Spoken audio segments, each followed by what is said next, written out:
There's a lot of key factors that play into this, as far as even with the rod and reel setups. A lot of times for me, I fish for a largemouth more than anything, and it does seem like a largemouth tends to go shallower once it makes that move and heads back. So the largemouth for me seems to be something I key on more than anything. I've noticed with smallmouth and spotted bass, if you're running down a contour and you're catching them really, really good, let's say the weekend before, and all of a sudden you go to your honey hole and you're graphing around and you're not seeing anything.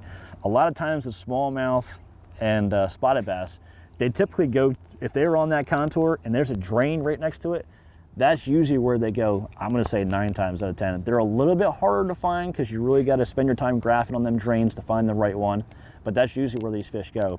So, you know, a lipless approach on something that's deeper is probably not the right approach for you. You might want to go down to a deeper diving crankbait, but I still would stick to the shad patterns personally. I just think it's the best way to possibly catch these fish.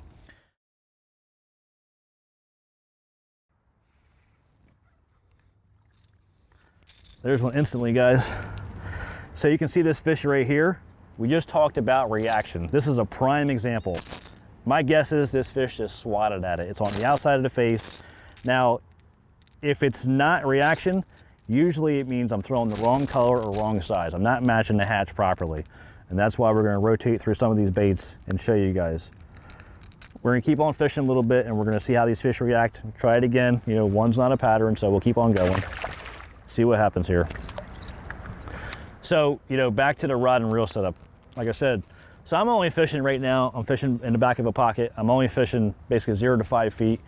20-pound test, I'm gonna always start with. That's just my starting point. I've learned over the years, I just truly feel like I get a ton more bites for this reason. I fish shallow, I fish clear, I fish dirty water. A lot of times I don't think the fluoro gets in the way of that. I don't think it matters. I think it's solely about chasing that bait fish down and eating it.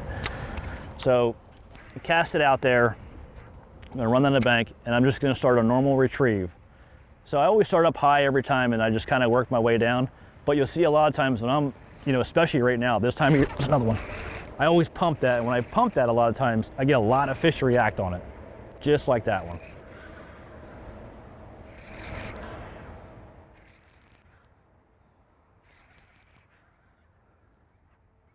Oh, this is a big one.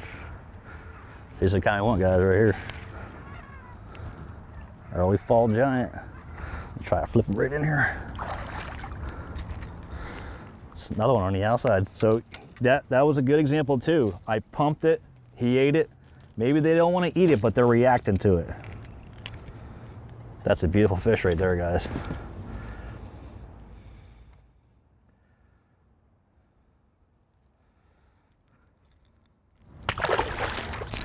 Hooks are sharp.